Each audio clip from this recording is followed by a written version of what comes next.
Hai teman-teman di seluruh Nusantara, pada kesempatan kali ini saya sedang perbaiki kulkas satu pintu dengan kerusakan tidak dingin.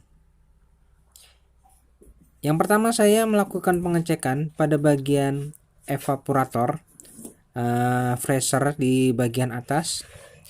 Saya lihat memang tidak ada tanda-tanda kebocoran, ya, cuma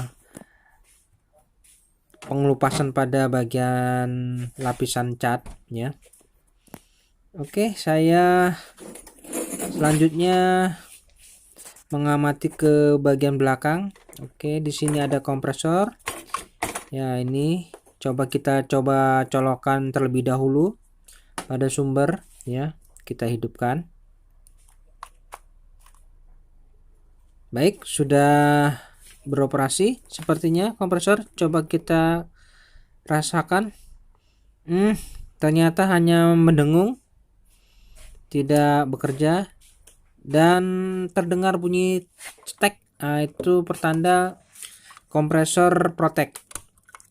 Langkah pertama kita coba periksa di bagian overload dan PT relay, karena tadi sempat terdengar suara overload yang protek, ya, artinya kompresor tidak bekerja normal.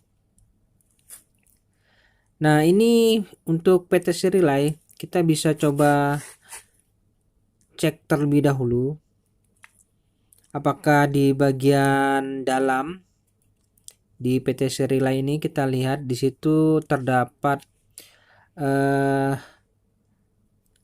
sejenis relay, ya, apa itu, tahanan. Sepertinya bagus saja. Biasa kalau tidak normal itu terlihat seperti gosong atau pecah, ya.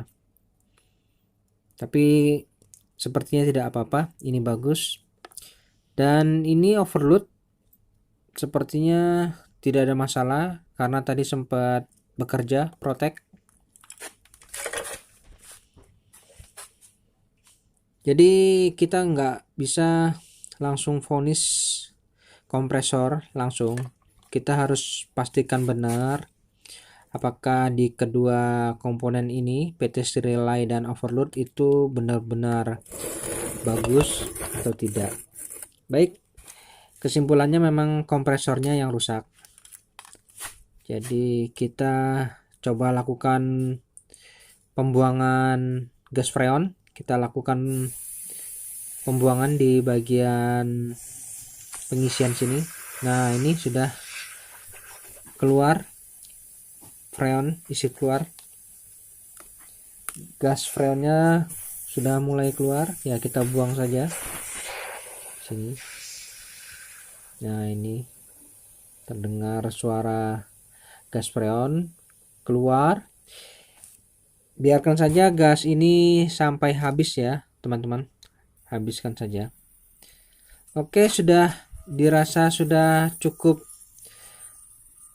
habis. Kita lanjut melakukan pelepasan pipa tekan ini,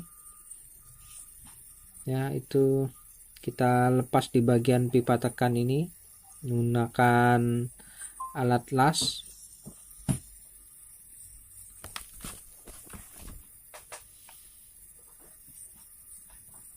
Nah, ini kita lepas, kita panaskan terlebih dahulu. Nah, baru kita tarik perlahan. Oke, sudah terlepas.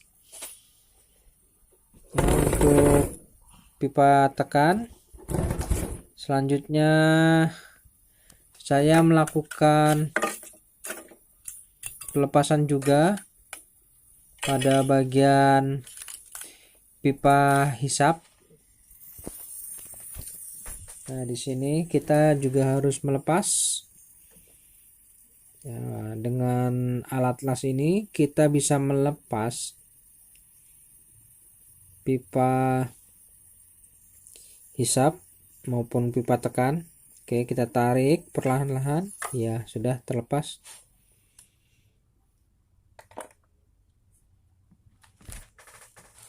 Baik, setelah dirasa dingin kita bisa melakukan pembongkaran kompresor yang kita vonis rusak. Nah, ini kompresor yang rusak, dan saya sudah menyiapkan penggantinya, ya kompresor yang baru. Nah, ini saya pasangkan ke posisi semula. Nah, ini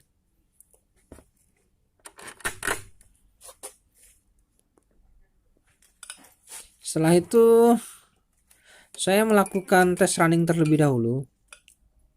Untuk kompresor yang baru ini saya coba tes berfungsi atau tidak. Ya, saya masukkan ke sumber ya, nih saya coba dulu sebelum saya lanjutkan.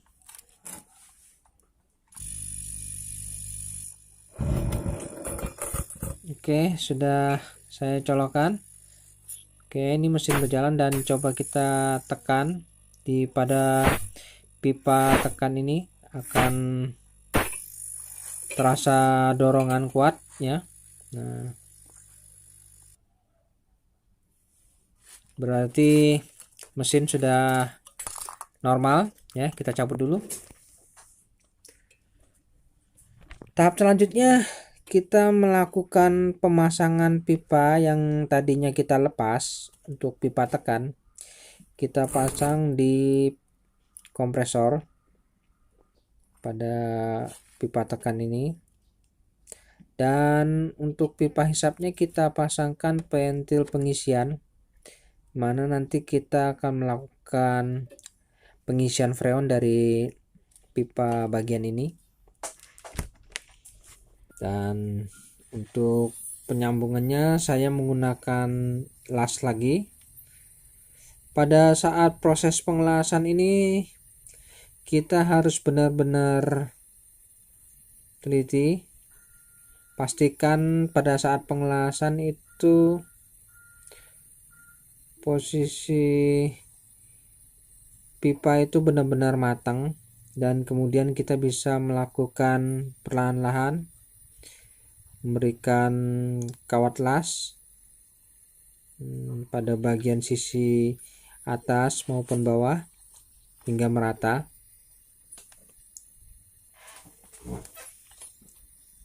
Jangan sampai ada ketidaksempurnaan pada saat pengelasan ini, karena apabila terdapat kebocoran nantinya sangat disayangkan, kita harus mengulangnya dari awal.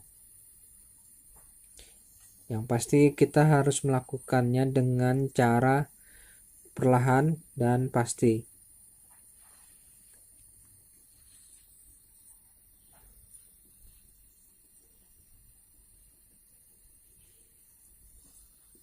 Memang perlu keterampilan khusus untuk melakukan pengelasan ini. Ya, yang penting karena kita mau belajar, dan pasti kita akan bisa. Oke, sudah sempurna sepertinya pengelasan. Nah, ini pentil pengisian. Nanti kita melakukan pengisian freon di pentil pengisian ini. Saya coba melepaskan pentil di bagian dalamnya ini untuk mempermudah proses pengisian freon nantinya. Oke, kita lepas dulu ya. Nah, ini. Oke, sudah terlepas.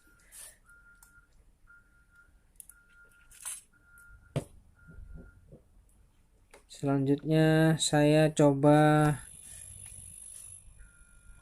colok ke sumber. Pastikan bahwa pengelasan saya sempurna. Nah, pada di bagian pipa ini, pipa hisap ini, kita coba pastikan ada tekanan dorongan dari kompresor. Jadi kita mengetahui tidak ada kebuntuan di saat pengelasan tadi. Kita coba tutup, baru lepas, tutup lepas ya.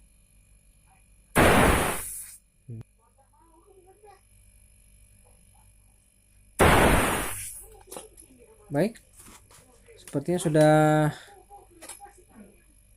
bagus, tidak ada kebuntuan. Kita cabut dulu.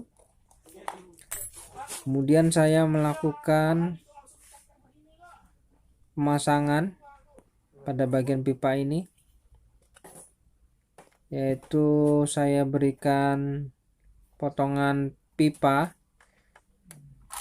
untuk mengepaskan pada kompresor pada bagian hisapnya supaya rapi. Dan untuk pengelasan ini saya pasang tameng supaya api yang menyebar tidak mengenai kabel-kabel yang ada di sisi sampingnya. Dan saya melakukan pengelasan pada bagian ini, saya las dulu.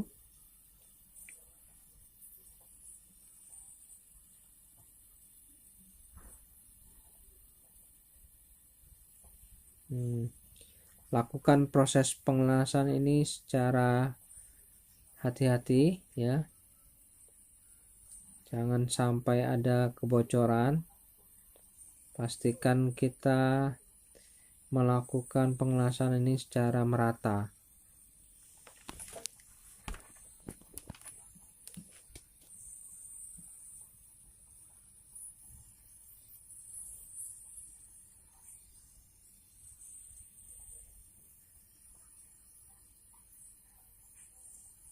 Oke, sepertinya sudah cukup bagus, sudah merata. Dan biarkan saja hingga dingin dulu. Kemudian kita bisa lanjut ke proses selanjutnya.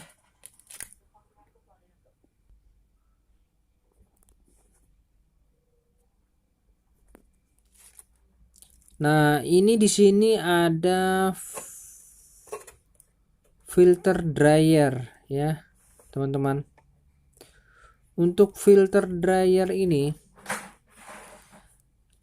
sebaiknya diganti saja, karena setiap kali kita melakukan penggantian kompresor, alangkah baiknya filter dryer kita ganti. Saya melakukan pemotongan pada bagian pipa filter dryer ini, yaitu pipa kondensor. Dan ini untuk pipa kapiler saya juga lakukan pemotongan. Oke, sudah terpotong.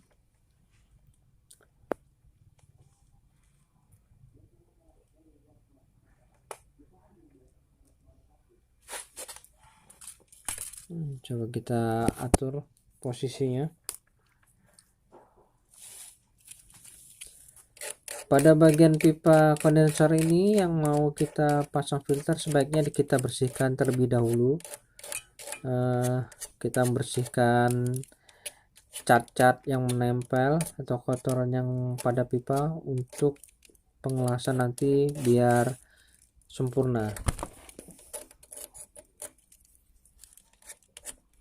Untuk pipa kapiler juga kita bersihkan dulu.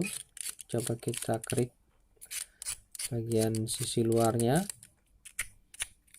supaya nanti pada saat pengelasan juga sempurna.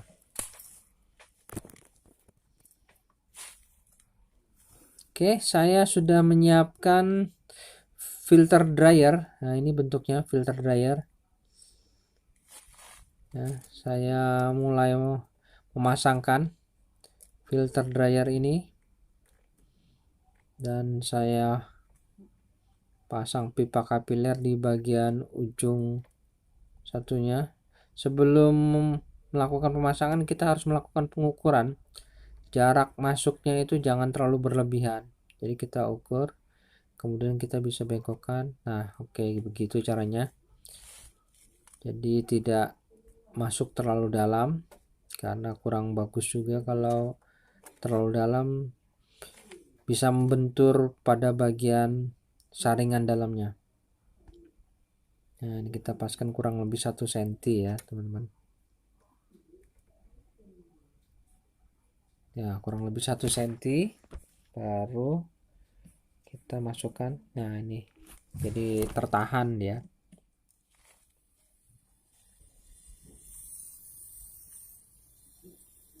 Selanjutnya saya melakukan pengelasan pada bagian filter dryer ini.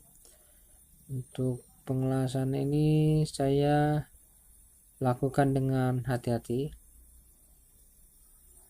ya. Saya las dulu bagian sisi filter dryer dan pipa kondensor.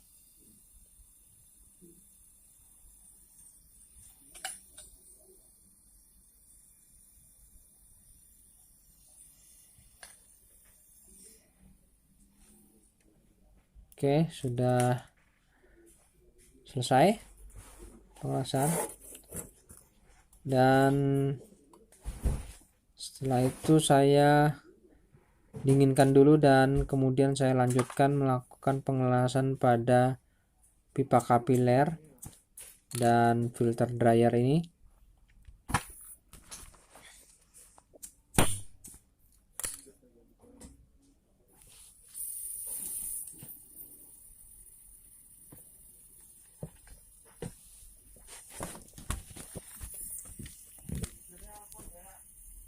Oke, saya melakukan pengelasan pada bagian filter dryer dan pipa kapiler.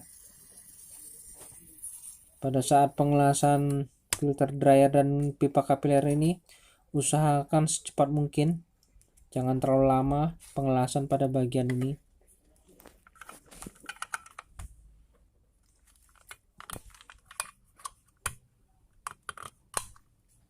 Ya, saya rapikan penutup offload dan relay.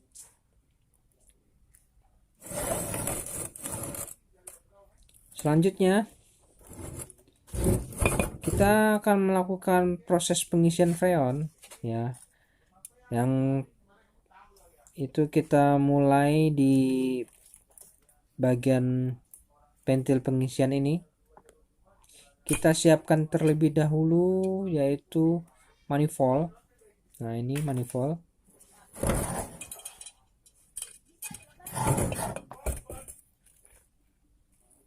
Oke, ini manifold teman-teman. Kita tutup ya, kedua keran ini pastikan tertutup. Kemudian untuk selang warna kuning saya pasang di pentil pengisian.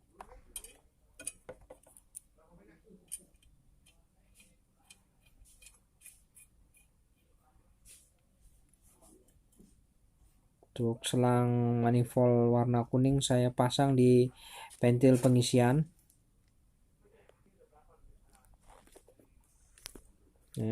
Nah, oke, selang warna kuning ya. Nah, ini kita pasang di pentil pengisian. Kemudian untuk selang manifold warna merah kita pasang di alat vakum. Nah, ini alat vakumnya.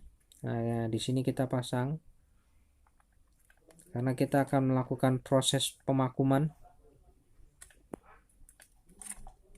Pada pemasangan ini kita harus pastikan jangan kendor selang-selangnya. Oke, sudah terpasang ya. Nah, di manifold ini pastikan kerannya tertutup ya. Saat ini menunjukkan di 0 PSI.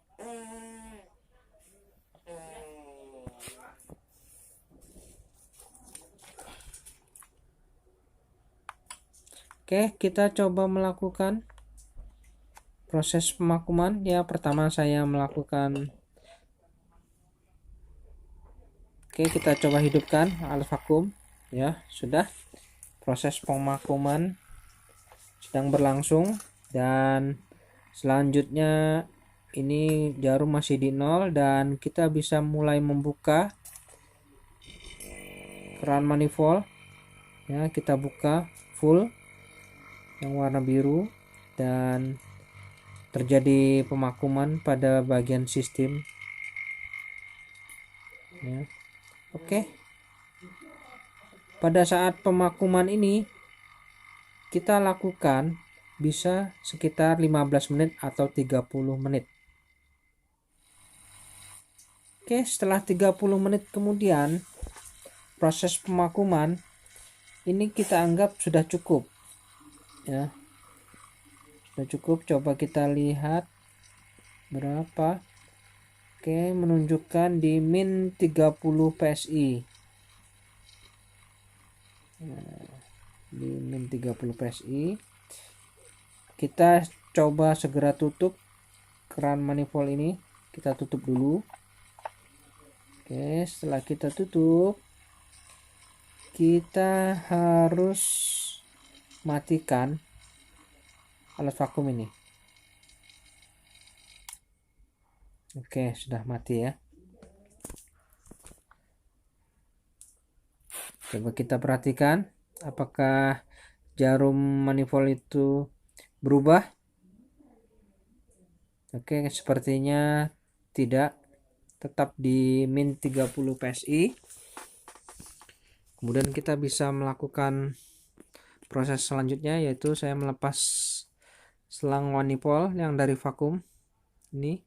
Nah, ini saya lepas. Kemudian saya menyiapkan yaitu freon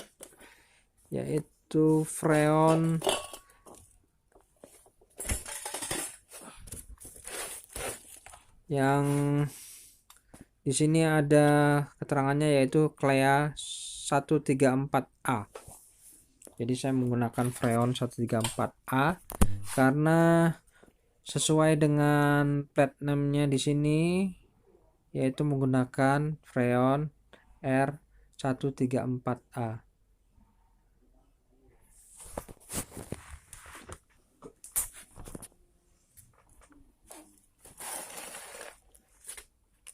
Oke, kita pasangkan selang manifold yang warna merah di freon.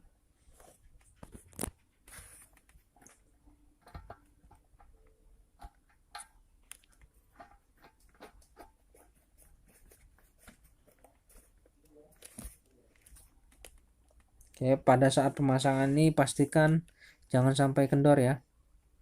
Rapat, benar-benar harus rapat, jadi tidak ada udara yang masuk. Dan kita mulai membuka keran freonnya. Kita buka, sudah. Nah, pada saat ini keran posisi masih tertutup ya, keduanya masih tertutup, baik itu keran warna merah maupun biru. Dan kita buka dulu ya, kita buka. Ingat, yang pertama kita harus buang dulu udara yang terjebak pada selang. Kita buang. Oke, sudah kita buang. Jadi pada pipa ini sudah tidak ada udara ya. Selanjutnya kita bisa mulai membuka keran warna biru. Oke, kita buka. Nah, sudah. Jadi freon sudah mulai masuk ke bagian pipa maupun kompresor ya. Kita beri tekanan di 50 PSI ya. Nah, ini setelah kita berikan tekanan di 50 PSI, oke, selanjutnya kita perhatikan di bagian lasan tadi, kita periksa apakah ada kebocoran atau tidak.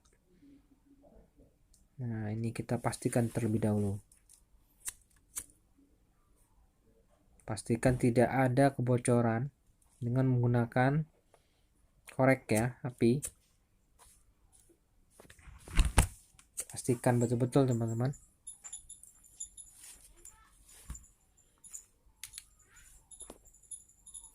Oke, dirasa aman, sip. Selanjutnya kita bisa melakukan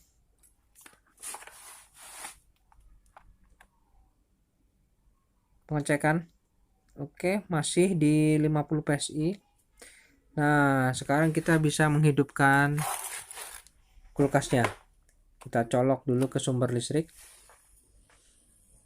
Nah, oke, kompresor sudah bekerja dan jarum manifold perlahan mulai turun. Nah, nggak apa-apa, itu memang wajar.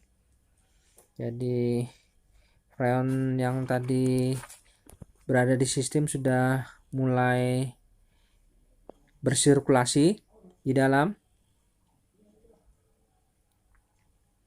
Pastikan jangan sampai di bawah 0 PSI.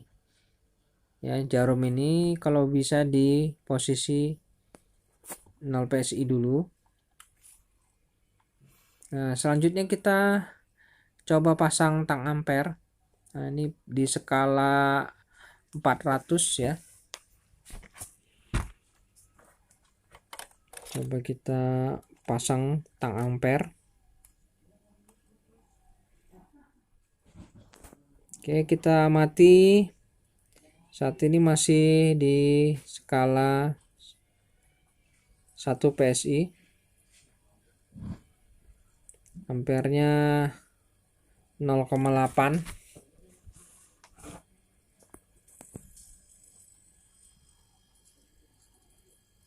Dan kita raba filter dryer sudah mulai hangat.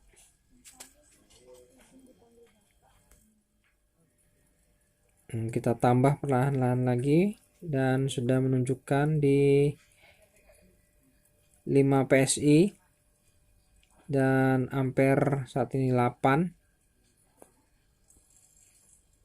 Coba kita raba. Ya, mulai terasa hangat.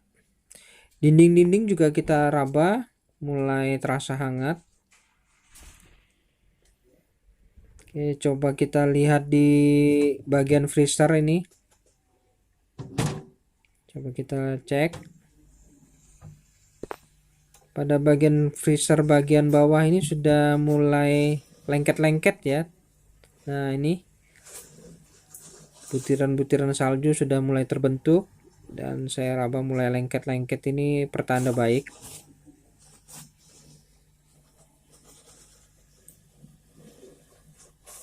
Nah, mulai merata dinginnya.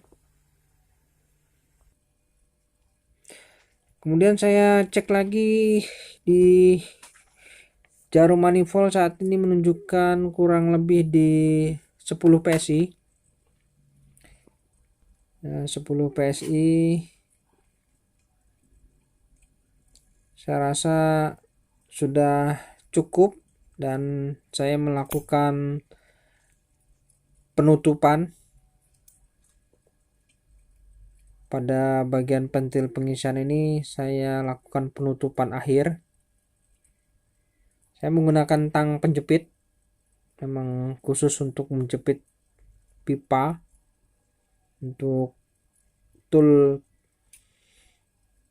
perbaikan pendingin.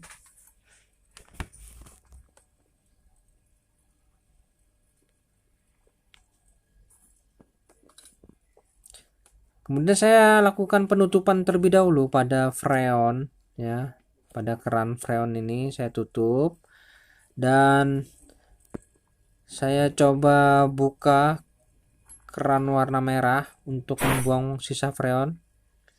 Oke, sudah terbuang, saya buka. Dan untuk keran warna biru saya coba buka kemudian saya tutup.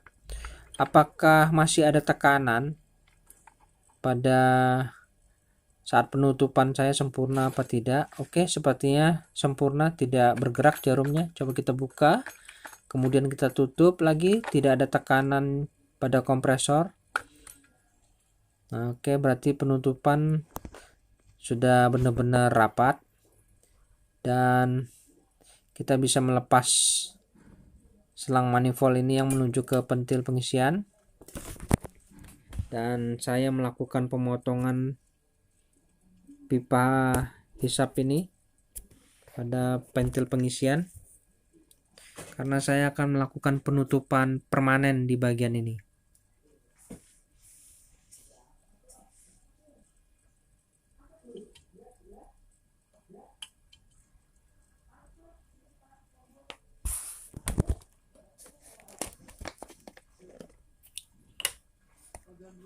Ya. Oke, sudah terpotong. Dan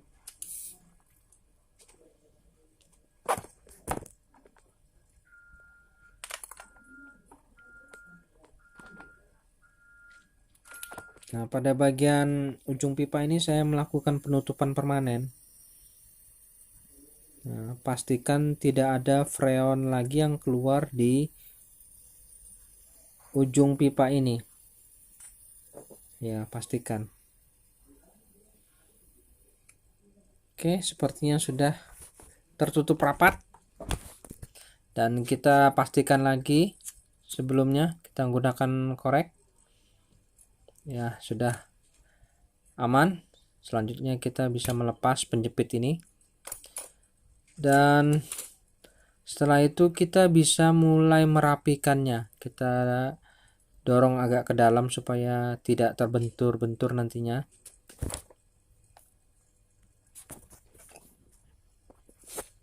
Oke, begini hasilnya teman-teman setelah proses penutupan akhir. Nah, ini dan ini pemasangan pipa yang lain. Nah, oke, selanjutnya kita cek lagi di bagian freezernya.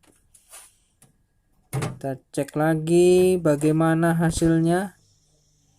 Wah, cukup dingin ini, sudah mulai terasa kristal-kristal di bagian freezer ini sudah mulai terlihat, dan saya raba sudah mulai terasa kasar. Nah, ini butiran saljunya mulai terbentuk teman-teman, dan merata sampai pada bagian samping juga. Oke, bagus sekali teman-teman ya. Sepertinya ini pertanda baik. Maka saya akan melakukan pengujian pada air mineral ini yang saya masukkan pada sebuah botol, dan kita coba melakukan pengetesan. Kita tunggu hingga sehari 2 hari kemudian. Oke, setelah 2 hari kemudian saya melakukan pengecekan kembali bagaimana hasilnya, apakah air itu akan menjadi es. Wah, saya lihat ini sudah mulai terbentuk ya. Ini air mineral yang kemarin kita masukkan sekarang sudah menjadi es batu. Wah, sangat bagus teman-teman. Dan freezer saljunya sudah merata ya, tidak terlalu tebal, yang bagus seperti ini, tipis-tipis ya. Oke,